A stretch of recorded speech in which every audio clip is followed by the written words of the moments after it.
नमस्कार दोस्तों, स्वागत है आप सभी का हमारे YouTube चैनल ज्ञान कामना पर। दोस्तों, आज की इस वीडियो में हम बात करने वाले हैं राजस्थान पीटीटी एग्जाम 2020 की काउंसलिंग प्रोसेस कंप्लीट होने के बाद हमें कैसे पता चलेगा कि हमें कौन सा कॉलेज है वो मिला है। इसके अलावा ऑनलाइन कॉलेज की रिपोर्टिंग है वो हमें कैसे करनी है, इसकी लास्ट डेट क्या है, फीस कितनी जमा करवानी है, इसकी लास्ट डेट क्या है। इसके अलावा कॉलेज के अंदर हमें कौन कौन से दस्तावेज या फिर डॉक्यूमेंट है वो जमा करवाने हैं। इसके अलावा ये अपवर्ड मूवमेंट का ये क्या मामला, इसके बारे में मैं आपको पूरी जानकारी बताऊंगा, तो वीडियो के साथ है वो आप बने रहे। दोस्तों, जैसा कि आप सभी को पता है कि राजस्थान पीटीटी एग्जाम 2020 की काउंसलिंग प्रोसेस है वो कंप्लीट हो गई थी और जिसकी लास्ट डेट 16 अक्टूबर 2020 थी। यानी जिन स्टूडेंट ने पीटीटी एग्जाम 2020 में 5,000 रुपए की राशि जमा करवा के ऑनलाइन काउंसलिंग में भाग लिया था और जिन्होंने अपनी कॉलेज का चॉइस है ऑनलाइन भर दी थी, उसके बाद विभाग के द्वारा आज यानी 18 अक्टूबर 2020 को प्रथम काउंसलिंग की लिस्ट है वो जारी कर दी गई है और स्टूडेंट को कौन कौन सा कॉलेज है या कौन कौन सा महाविद्यालय मिला उसकी सूची है वो विभाग के द्वारा जारी कर दी गई है। अब उसके बाद आपको ऑनलाइन रिपोर्टिंग करनी है, फीस आपको जमा करवानी है, दस्तावेज वो भी आपको कॉलेज में है वो जमा करवाने हैं। तो ये सारे कई मसले हैं। तो सबसे पहले अपन इसका डेट शेड्यूल के बारे में बात कर लेते हैं कि इसकी क्या क्या डेट रहेगी, क्या क्या इसका टाइमिंग है वो रहेगा। तो आप यहाँ स्क्रीन पे देख रहे हो।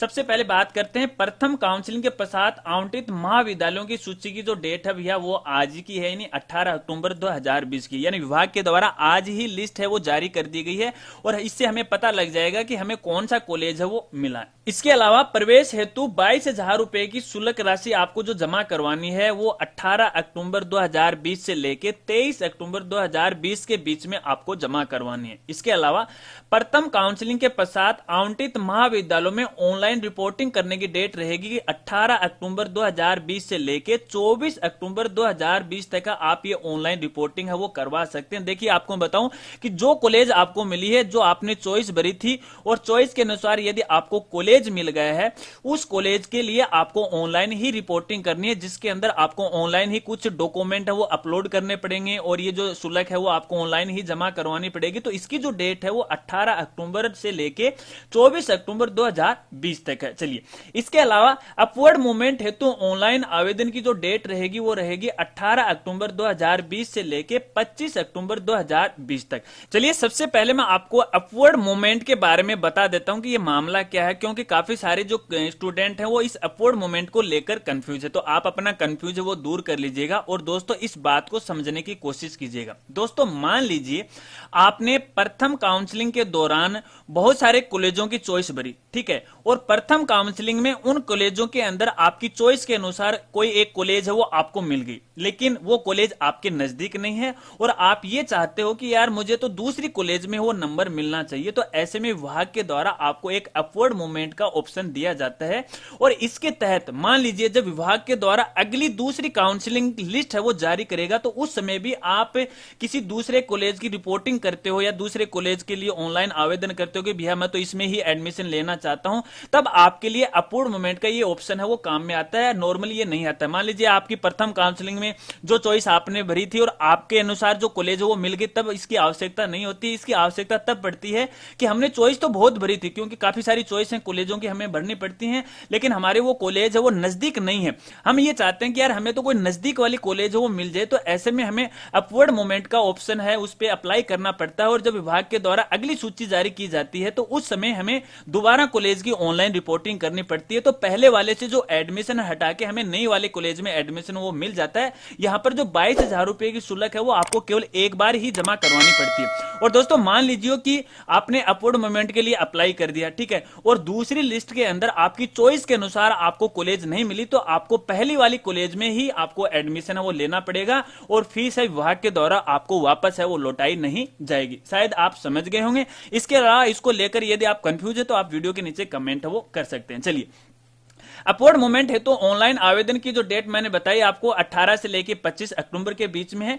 इसके अलावा अपवर्ड मूवमेंट के पश्चात महाविद्यालय आवंटन तथा गैर आवंटित अभ्यर्थियों को महाविद्यालय में आवंटन की जो सूची जारी होगी वो होगी 27 अक्टूबर 2020 को। इसका मतलब यह है कि मान लीजिए आपने अपवर्ड मूवमेंट के लिए अप्लाई किया है, उसके बाद विभाग के द्वारा एक बार पुनः है कॉलेजों की जो लिस्ट है वो जारी करेगा और जिस कॉलेज के अंदर यदि आपका नंबर आ जाता है तो फिर आपको ऑनलाइन रिपोर्टिंग है वो करनी करनी है। ठीक है, चलिए इसके अलावा अपूर्ण मूवमेंट के पश्चात आवंटित महाविद्यालयों में ऑनलाइन रिपोर्टिंग करना, इसकी जो डेट रहेगी वो 27 अक्टूबर से लेके 30 अक्टूबर 2020 के बीच में रहेगी और प्रोसेस सेम की सेम रहेगी।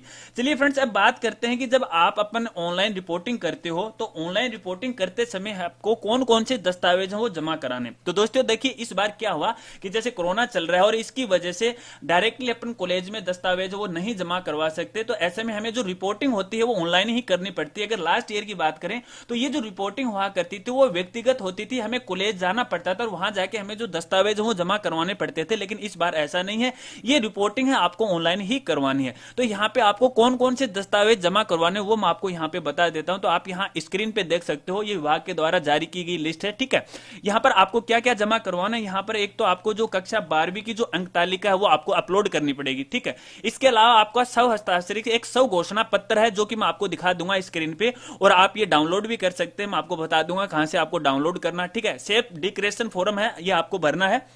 इसके अलावा समय का एक आपका जो फोटो है वो आपको यहाँ पे अपलोड करनी पड़ेगी। इसके अलावा आपके पास जो आपका SC ST OBC MBC EWS का जो सर्टिफिकेट है, कास्ट सर्टिफिकेट बोलते हैं, वो सर्टिफिकेट आपको अपलोड करना पड़ेगा। इसके अलावा यदि आपके पास कोई सब कैटेगरी है, जैसे विडो है, PH है, या डिफेंस है, या फिजिकल हैंडीकैप्ड है, इस प्रकार का यदि आपने अप्लाई किया है फॉर्म भरते समय, तो ये जो दस्तावेज हैं आपको ऑनलाइन ही जमा करवाने पड़ेंगे। चलिए दोस्तों, अब अपन बात करते हैं कि हमें कैसे पता चलेगा कि हमें कौन सी कॉलेज है वो मिली। अगर दोस्तों आपने ऑनलाइन काउंसलिंग में भाग लिया और 5,000 रुपए की राशि यदि आपने जमा करवाई है, तो सबसे पहले आपको विभाग की वेबसाइट पे विजिट करना है। और विभाग की वेबसाइट का जो लिंक है आपको वीडियो की डिस्क्रिप्शन में मिल जाएगा और आप स्क्रीन पर भी देख रहे हो। यानी आपको पीटीटी की वेबसाइट पे विजिट करना है। यहां पे विजिट करने के बाद देखिए राइट साइड में आपको click here for BA BEd BSc BEd 4 year course है, यहाँ पे आपको सिलेक्ट करना है। तो एक नया पेज है ओपन हो जाएगा और यहाँ पे देखिए लेफ्ट साइड के अंदर आपको नीचे प्रिंट अलॉटमेंट लेटर है, इस पे आपको क्लिक करना है। तो एक नया पेज है वो ओपन हो जाएगा और यहाँ पे सबसे पहले आपको अपना जो रोल नंबर है वो लगाना है। इसके बाद आपकी जो काउंसलिंग आईडी है वो लगानी है। इसके बाद आपकी जो DOB है वो यहाँ से सिलेक्ट करनी है। इसके बाद आपका जो पेमेंट मोड है वो आपको यहाँ से सिलेक्ट करना, यानी आपने अपनी जो राशि है वो किस माध्यम से जमा करवाई है, ई मित्र से, ICICI बैंक से, या फिर कोई और दूसरे माध्यम से, आप सिलेक्ट करके आपको लॉगिन पे क्लिक करना है। लॉगिन पे क्लिक करने के बाद आपके सामने आपकी आईडी पर जो आपको कॉलेज आवंटित हुई है उस कॉलेज का नाम है आपको यहाँ पे दिखाई देगा। उसके बाद आपको उसी कॉलेज के लिए ऑनलाइन रिपोर्टिंग करना उसी आईडी से। ठीक है, अब देखिए साथियों, कई बार क्या होता है कि जिस समय हमने कॉलेज चॉइस भरी थी तो उस समय हमने अपना एक नया पासवर्ड वो जनरेट किया था, वही पासवर्ड लगा के आपको इसके अंदर लॉगिन करना है, यदि अगर ये पासवर्ड मांग रहा है। ठीक है, इसके बाद आगे की प्रोसेस आपको मैं यहाँ स्क्रीन पे दिखाता हूं। देखिए दोस्तों, वैसे तो मेरे पास किसी स्टूडेंट की आईडी नहीं है, लेकिन फिर भी आपको मैं हाईलाइट दिखा देता हूं कि किस तरह से आपको ऑनलाइन रिपोर्टिंग करनी है। सबसे पहले आपको अपने रोल नंबर से आपको यहाँ पे लॉगिन करना है और लॉगिन करने के बाद सबसे पहले आपके सामने आपकी जो कॉलेज है वो इस तरह से आपको यहाँ पे दिखाई देगी जहां पर आपको कॉलेज आवंटित हुई है। ठीक है, इसके बाद आपको यहाँ पे अपने जो डॉक्यूमेंट है वो अपलोड करने हैं। 12th क्लास की मार्कशीट है, सेल्फ डिक्लेरेशन है, इसके अलावा आपकी एक फोटो है और कास्ट सर्टिफिकेट है वो आपको अपलोड करना है। ध्यान रखना साथियों, अगर आप डॉक्यूमेंट अपलोड नहीं करते हो तो आपकी ये ऑनलाइन रिपोर्टिंग है वो नहीं समझी जाएगी। और ऑनलाइन रिपोर्टिंग करने के बाद देखिए फ्रेंड्स, यहाँ पर एक एक डॉक्यूमेंट आपको इस तरह से सिलेक्ट करना है और सिलेक्ट करने के बाद आपको फाइनली यहाँ पे सबमिट करना, तो सारे दस्तावेज हैं वो कंप्लीट हो जाएंगे। इसके बाद आपको 22,000 रुपए की जो राशि है वो आपको यहाँ पे जमा करवानी है और ये भी आपको ऑनलाइन जमा करवानी है। पेमेंट मोड आपको यहाँ पे सिलेक्ट करना है और सिलेक्ट करने के बाद आपका चालान है वो जनरेट हो जाएगा, आपकी फोटो आ जाएगी और एक ऑनलाइन रिपोर्टिंग का जो सर्टिफिकेट है वो आ जाएगा, जो कि आपको डाउनलोड रखना है।